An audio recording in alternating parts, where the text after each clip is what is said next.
வணக்கம் friends, welcome to Saranya kitchen. இன்னைக்கு நம்ம வந்து கமகமக்கும் பருத்தி பால் எப்படி பண்ணுறதுன்னு பார்க்க போகிறோம். அதுக்கு வந்து நம்ம பருத்தி கொட்டையை எடுத்து முத நாள் நைட்டே நம்ம ஊற வச்சிடணும். நான் வந்து இந்த கிளாஸில் வந்து 2 கிளாஸ் அளவுக்கு நான் பருத்தி கொட்டை எடுத்திருக்கேன். அதை வந்து நான் முத நாள் நைட்டே நான் ஊற வச்சுட்டேன். பாருங்கள், இப்படி தான் இருக்கும் காலையில் எடுத்து பார்த்தோன்னா. இப்போ இதை வந்து 3-4 வாட்டி நம்ம தண்ணியில் கழுவி நல்லா அதில் இருக்கிற அழுக்கு, அதுக்கப்புறம் அதில் இருக்கிற வேஸ்டான கொட்டையெல்லாம் எடுத்து வச்சிடணும். நம்ம எந்த கிளாஸில் அளவுக்கு எடுத்துக்கிறோமோ அதே கிளாஸில் வந்து 1 கிளாஸ் அளவுக்கு நம்ம வந்து வெல்லம் எடுத்துக்கணும். ஸோ வெல்லத்தை வந்து நம்ம நுணுக்கி இப்போ நம்ம வந்து அதை காய்ச்ச போகிறோம். அதில் உள்ள அழுக்கெல்லாம் நம்ம ஃபில்டர் பண்ணுறதுக்காக நம்ம லைட்டாக காய்ச்ச போகிறோம். இதுக்கு எந்த பதமும் தேவையில்லை. அதில் வந்து 1/4 கிளாஸ் அளவுக்கு தண்ணி ஊற்றி நம்ம காய்ச்சி நம்ம ஃபில்டர் பண்ணி எடுத்துக்கலாம். நெக்ஸ்ட்டு நம்ம வந்து தேங்காய் பால் ரெடி பண்ணணும். அதுக்கு வந்து அரை மூடி தேங்காவை வந்து துருவி மிக்சியில் அரைச்சி அதில் வர ஃபஸ்ட்டு தேங்காய் பாலை வந்து நம்ம எடுத்து வச்சுக்கணும். இதில் 1 கிளாஸ் அளவுக்கு எனக்கு வந்து தேங்காய் பால் கிடச்சிருக்கு. ஸோ தேங்காய் பால் ரெடி ஆகிடுச்சு. அடுத்தது வந்து நான் இப்போ வாஷ் பண்ணி நான் பருத்தி கொட்டையெல்லாம் எடுத்து வச்சுருக்கேன். நல்லா சுத்தமாக 4 தடவை தண்ணியில் போட்டு அலசி நல்லா சுத்தமாக எடுத்தாச்சு. பருத்தி கொட்டை ரெடியாக இருக்குது. இப்போ இதை நம்ம மிக்சியில் போட்டு அரைச்சி நம்ம வந்து அதுலேருந்து பால் எடுத்துடலாம். பாலும் ரெடி ஆயிடுச்சு. பாருங்கள், இந்த மாதிரி தான் இருக்கும் பால். இப்போ இதை வந்து நம்ம காய்ச்ச போகிறோம். ஸோ அடுப்பை வந்து மீடியமான ஃப்ளேமில் வச்சுக்கோங்க.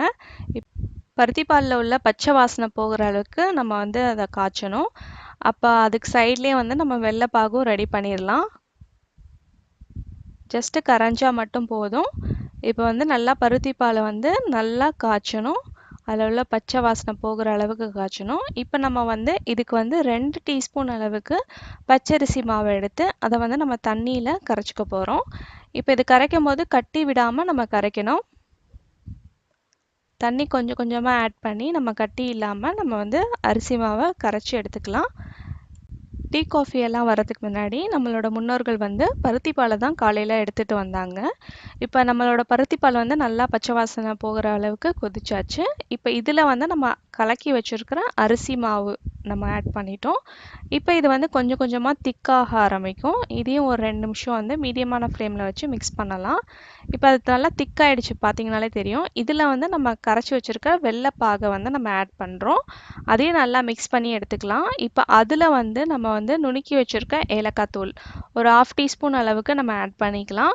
அது கூடவே ஒரு 1/4 டீஸ்பூன் இல்லைனா அரை டீஸ்பூன் அளவுக்கு சுக்குப்பொடி போட்டுக்குங்க. இப்போ நல்லா மிக்ஸ் பண்ணி விட்டுக்குங்க. இதையும் அதில் வந்து ஒரு சிட்டிகை அளவுக்கு உப்பு சேர்த்துக்கலாம். பருத்தி பாலில் வந்து நிறையா ப்ரோட்டீன், ஃபைபர் எல்லாம் இருக்குது. இது வந்து பிரஸ்ட் ஃபீட் பண்ணுற உமன்ஸ்க்கு வந்து ரொம்ப ரொம்ப ஹெல்ப்ஃபுல்லாக இருக்கும். இப்போ நம்ம ஸ்டவ் ஆஃப் பண்ணிவிட்டு இதில் வந்து நம்ம தேங்காய் பால் ஆட் பண்ணிடலாம். அப்புறம் இது வந்து சளி, இருமலுக்கு ரொம்ப ரொம்ப நல்லது. அதுவும் இந்த சம்மர் டைமில் இந்த பருத்தி பால் நம்ம எடுத்துக்கிட்டோன்னா பாடி ஹீட்டை வந்து கம்மி பண்ண உதவுது. அதே மாதிரி ஸ்டொமக் அல்சர் இருக்கிறவங்கெல்லாம் பருத்தி பால் எடுத்துக்கலாம்.